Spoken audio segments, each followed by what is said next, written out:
ஈரானுக்குள் நுழைய முற்பட்ட எதிரி நாட்டு போர் விமானம் ஒன்று சுட்டு வீழ்த்தப்பட்டதாக ஈரானிய ஊடகங்களில் செய்திகள் வெளியாகி இருக்கின்றன. இந்த சம்பவம் எப்போ நடந்திருக்குன்னு பார்த்தீங்கன்னு சொன்னால் வியாழக்கிழமை இரவு இடம்பெற்றிருக்கிறது. அதாவது சம்பவம் நடைபெற்ற இடம் எங்கேன்னு பார்த்தீங்கன்னு சொன்னால் ஈரானினுடைய புஷர் மாகாணம். ஈரானில் இருக்கக்கூடிய மாகாணங்களில் மிகவும் முக்கியமானது தான் இந்த ஒரு புஷர் மாகாணம். அதாவது பாரசீக வளைகுடா இருக்குது தானே, அந்த பாரசீக வளைகுடாவில் இருக்கக்கூடிய ஒரு மாகாணம். அதோட கார்க் தீவுக்கு மிக அண்மையாக இருக்கக்கூடியது. இந்த புஷர் மாகாணம் பல்வேறு வகைகளில் மிக முக்கியமானது என்றபடியால் எப்போவுமே வான் பாதுகாப்பு மிகவும் பலப்படுத்தப்பட்டிருக்கும். ஏராளமான வான் பாதுகாப்பு பொறிமுறைகள் அங்கே பொருத்தப்பட்டிருக்கும் என்று சொல்லப்படுகிறது. அதாவது ஈரானில் இருக்கக்கூடிய முதலாவது அணுசக்தியில் இயங்குகின்ற மின் நிலையம் இந்த புஷர் மாகாணத்தில் தான் இருக்குது. அது ரஷ்ய அரசாங்கத்தால் உருவாக்கப்பட்டது. அங்கே நூற்றுக்கணக்கான ரஷ்யர்களும் வேலை செய்கின்றார்கள். எனவே இப்படியான பின்னணி இருக்கிறபடியால் அந்த புஷர் மாகாணம் எப்போவுமே நன்கு பாதுகாக்கப்பட்ட ஒரு மாகாணம். அப்போ அதுக்குள்ளே நேற்று வியாழக்கிழமை இரவு திடீரென்று ஒரு விமானம் ஒன்று நுழைஞ்சிருக்குது. இந்த செய்தி ரெண்டு விதமான செய்தியாக இருக்குது. நான் ரெண்டையுமே சொல்கிறேன். ஒரு விமானம் ஒன்று நுழைஞ்சிருக்குது, எதிரி நாட்டு விமானம்.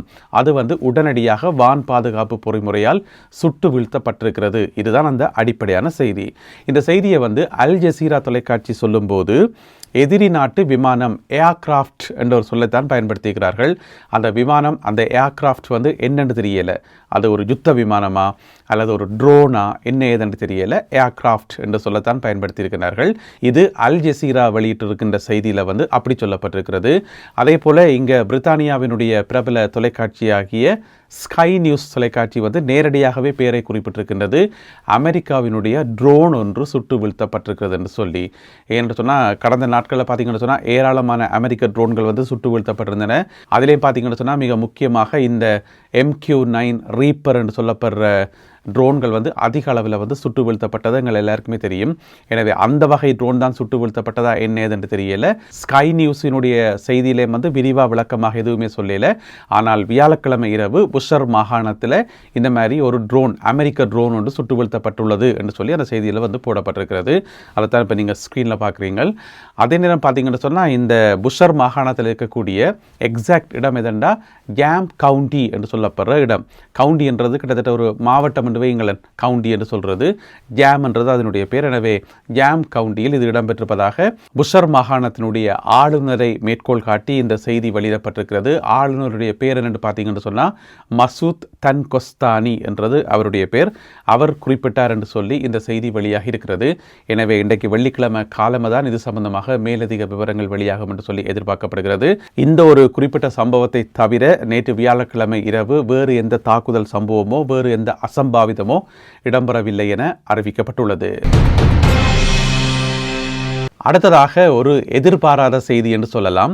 அது என்னென்னு சொன்னால் அமெரிக்காவுக்கும் ஈரானுக்கும் இடையிலான பேச்சுவார்த்தை இருக்குதானே, அந்த ஒப்பந்தம் இருக்குதானே, அது பயங்கரமான ஒரு முன்னேற்றத்தை அடைந்திருக்கிறதாம். இரண்டு தரப்பும் ஏற்றுக்கொள்ளக்கூடிய மாதிரி மிக முக்கியமான ஒரு முன்னேற்றத்தை கண்டிருக்கிறது என்று சொல்லி அறிவிக்கப்பட்டிருக்கிறது. இதனை ஈரானிய தரப்பிலும் அறிவிக்கப்பட்டிருக்கிறது, அமெரிக்க தரப்பிலும் அறிவிக்கப்பட்டிருக்கிறது.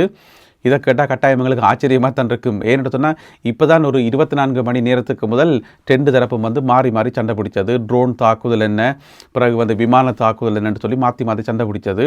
அப்புறம் அதுக்கிடையில் பார்த்தீங்கன்னு சொன்னால் திடீரென்று ஒப்பந்தம் அதுவும் இதுக்கு முதலும் நிறைய தரம் செய்தி வந்தது என்னென்னு சொன்னால் ஒப்பந்தம் முக்கியமான கட்டத்தை எட்டியுள்ளது, ஒப்பந்தம் கைச்சாத்திடும் நிலைமைக்கு வந்துள்ளது. இந்த மாதிரி செய்திகள் அடிக்கடி வராது தானே. இப்போ பார்த்தீங்கன்னு சொன்னால் அந்த செய்திகளுக்கு எல்லாத்துக்குள்ளேயும் ஒரு பிரேக்கிங் நியூஸாக மிக நெருக்கமாக வந்துவிட்டார்கள் அமெரிக்காவும் ஈரானும் என்று சொல்லி இந்த செய்தியில் சொல்லப்பட்டிருக்கிறது. இப்போ அடுத்த கட்டம் என்னென்னு சொன்னால் டொனால்ட் ட்ரம்ப் அவர்கள் அதில் சைன் வைக்கணும், அவ்வளோதான். அந்த டாக்குமெண்ட்டில் சைன் வச்சா உடனடியாக 60 நாட்களுக்கான போர் நிறுத்தம் அமுல்படுத்தப்படும் என்று சொல்லி அறிவிக்கப்பட்டிருக்கிறது. சரி, அமெரிக்காவுக்கும் ஈரானுக்கும் இடையில் அப்படி இணக்கம் காணப்பட்ட அந்த ஒப்பந்தத்தில் என்னென்ன விஷயங்கள் சொல்லப்பட்டிருக்கின்றன ஒன்றுண்டா பார்க்கலாமா? அதில் முதலாவது பார்த்தீங்கன்னு சொன்னால் ஹோர்முஸ் நீரிணை திறக்கப்படும் என்றுதான் ஈரான் ஒப்புக்கொண்டிருக்கிறது. ஹோர்முஸ் நீரிணையை திறப்பதற்கு என்று சொல்லி சொல்லப்பட்டிருக்கிறது. எனவே திறக்கப்படுறேன்னு சொன்னால் இப்படி திறக்கப்படும்.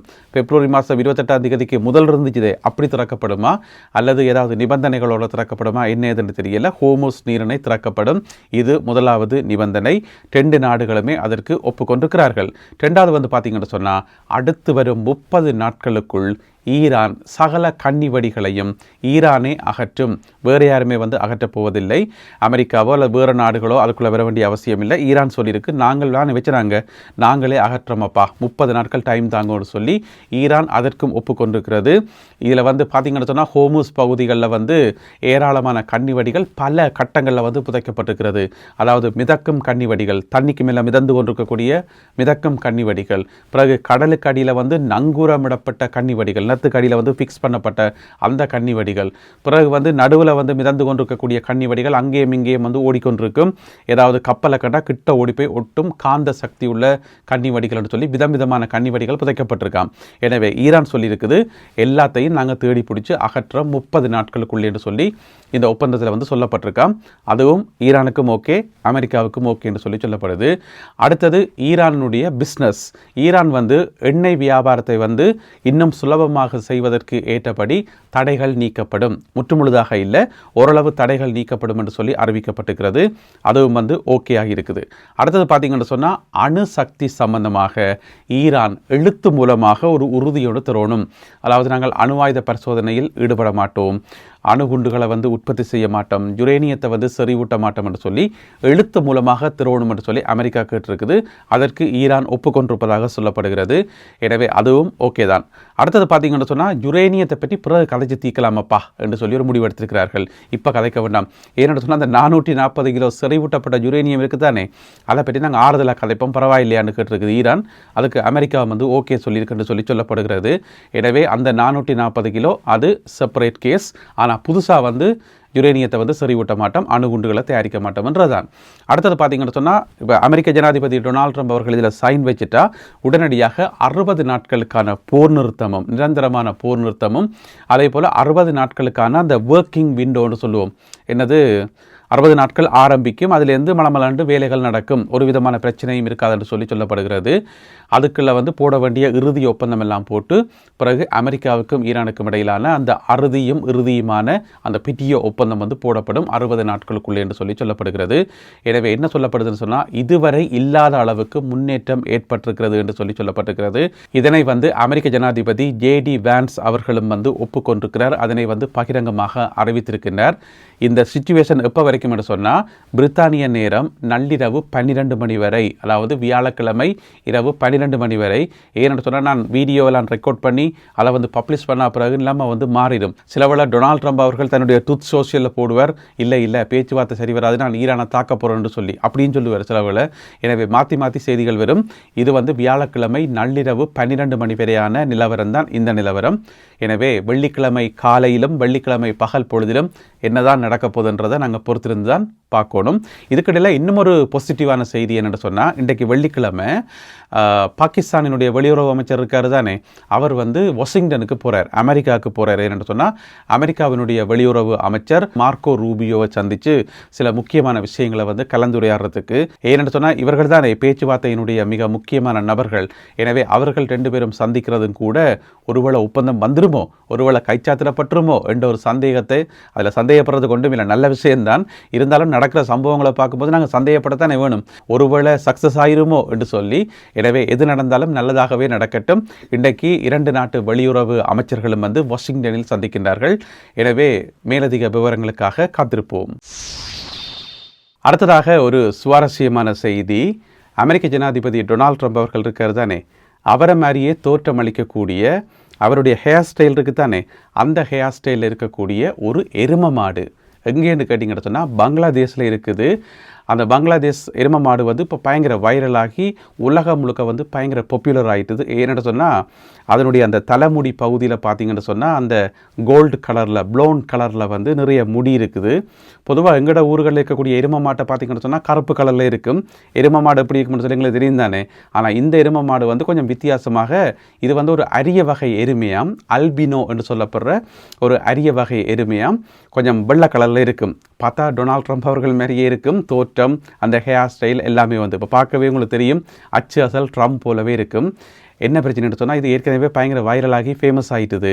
நேற்று வந்து ஹஜ் பெருநாள் தானே, அப்போ ஹஜ் பெருநாளுக்கு வந்து நேற்று அந்த மாடு வெட்டப்பட இருந்ததாம். அதுக்கு தான் அந்த மாடு வந்து ரெடி பண்ணப்பட்டதாம் வெட்டுறதுக்கு. ஆனால் வந்து உலகம் முழுக்க இருந்து எல்லாரும் வேண்டுகோள் வச்சு இல்லை அதை வெட்ட வேண்டாம்னு சொல்லி வேண்டுகோள் விடுத்ததன் காரணமாக இப்பொழுது அதனுடைய உயிர் வந்து காப்பாற்றப்பட்டு பங்களாதேஷினுடைய அந்த ஜூருக்கு தானே, தேசிய விலங்கு காட்சிச்சாலை, அங்கே வந்து ஒப்படைக்கப்பட்டிருக்கிறதாம். அது வந்து தனியார் இடத்துல இருந்தது, இப்போ அங்கே வந்து ஒப்படைக்கப்பட்டிருக்காமன்னு சொல்லி இந்த ஒரு செய்தி, இந்த ஒரு எருமை மாடு இப்போ உலக புகழ் பெற்றிருக்குது. இது வந்து ஒரு அரிய வகை உயிரினம் என்று சொல்லப்படுது. என்ன பிரச்சனைன்னு சொன்னால், இப்போ ஒரு மனிதரை போல தோற்றத்தில் இருக்கக்கூடிய இன்னும் ஒரு மனிதரை நாங்கள் பார்க்கலாம். இந்த உலகத்தில் ஒரே மாதிரி 7 பேர் இருக்கணும்னு சொல்கிறது தானே. அதே மாதிரி இப்போ டொனால்ட் ட்ரம்ப் அவர்களை மாதிரியே தோற்றத்தில் இருக்கக்கூடிய வேறு யாக்கள் இருப்பினம் இந்த உலகத்தில், அது ஓகே தான். ஆனால் ஒரு எரும மாடு எப்படி ட்ரம்ப் மாதிரி இருக்குது என்றதான் ஒரு ஆச்சரியமான விஷயம். எனவே இந்த ஒரு செய்தி, இந்த ஒரு எரும மாட்டை பற்றி நீங்கள் நினைக்கிறீர்கள், உங்களுடைய கருத்துக்கள் என்ன என்பதை மறக்காமல் கீழே எழுதுங்கள். மற்றும் இன்றைய காணொலியில் பகிர்ந்து கொள்ளப்பட்ட ஏனைய செய்திகள் தொடர்பாகவும் உங்களுடைய பார்வைகளை எழுதுங்கள். மீண்டும் சந்திப்போம் உறவுகளே. நன்றி, வணக்கம்.